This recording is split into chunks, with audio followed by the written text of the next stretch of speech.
একজন মুসলিম তার প্রতিশ্রুতি রক্ষার ব্যাপারে এতটা সিরিয়াস হবেন যে আমি প্রতিশ্রুতি দিয়েছি, পৃথিবী উল্টিতে পারে, আমার শত কোটি টাকা লস হতে পারে, আমার সব ধ্বংস হতে পারে, কিন্তু আমার জবান পরিবর্তন হতে পারে না।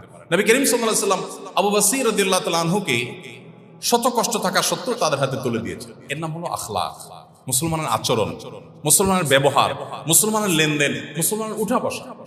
আমার জীবনে কোনো ভালো কাজ করতে পারি না, বাধা আসে, কত স্বপ্ন ছিল, স্বপ্ন বাস্তবায়ন করতে পারি না, এই সমস্যা সে সমস্যা।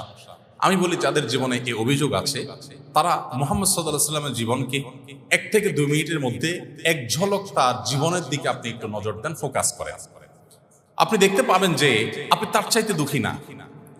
শুধু তিনি কেন, আল্লাহ নবী সাল্লাল্লাহু আলাইহি ওয়াসাল্লাম বলেছেন আশাদ্দুন নাসে বালাআন আল আম্বিয়া সুম্মাল আমসাল ফাল আমসাল। পৃথিবীতে যত মানুষ এসেছে এর মধ্যে সবচেয়ে বেশি বিপদগ্রস্ত ছিলেন, সবচেয়ে বেশি দুর্দশাগ্রস্ত ছিলেন, একের পর এক বিপদ এসেছে যাদের জীবনে, তারা ছিলেন নবী রাসূলগণ।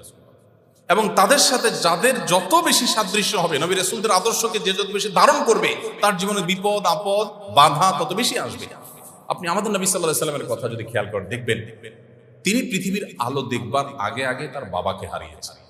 মায়ের গর্ভে থাকতেই বাবা দুনিয়া থেকে চলে গেলেন। দুনিয়ার আলো দেখতে না দেখতেই মমতাময়ী মায়ের ছায়াও হারিয়ে ফেলেছেন। আল্লাহ তাআলা মাকেও নিয়ে গেছেন।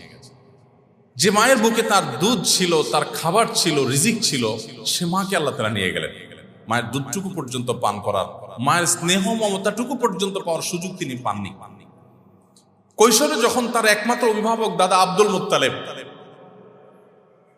সামান্য কয়েকদিন যেতে না যেতে তার আশ্রয়ে একটু আদর যত্ন পেয়ে বড় হচ্ছিলেন, সামান্য কিছুদিন যেতে না যেতে আল্লাহ তাআলা আব্দুল মুত্তালিবকেও নিয়ে গেলেন।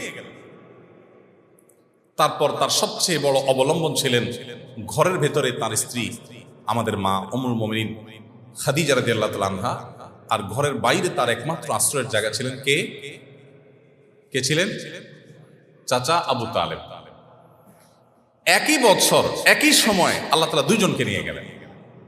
এবং সবচেয়ে কঠিন সময় যখন মক্কার মানুষেরা তাকে মক্কায় স্থান দিবে কিনা সেটা নিয়ে তারা ডিসিশন নিচ্ছিল, যখন তার জীবনকে হুমকির মধ্যে ফেলে দিচ্ছিল মক্কার মানুষেরা, যখন তায়েফ থেকে রক্তাক্ত হয়ে এসেছে, তার সবচেয়ে বেশি আশ্রয়ের যখন দরকার ছিল, ওই সময়টাতে আল্লাহ তাআলা নিয়ে গেলেন তার সবচেয়ে বড় আশ্রয়কে। অর্থাৎ পায়ের নিচের মাটিগুলো একটার পর একটা কিভাবে সরে যায়। একজন শত্রুর সাথে তো মানুষ এমন আচরণ বাহ্যিক ভাবে করে না, অথচ আল্লাহ রাব্বুল আলামিন তার সবচেয়ে প্রিয় মানুষটাকে, তার হাবিবটাকে, দুনিয়ার আলো দেখবার আগে বাবা নেই, দুনিয়ার আলো দেখার পর পর মা নেই, কৈশোরে দাদা নেই, মাথা একটু উঁচু করে দাঁড়াচ্ছেন, হাজারো বাধা দাঁড়িয়ে গেছে, এই বাধা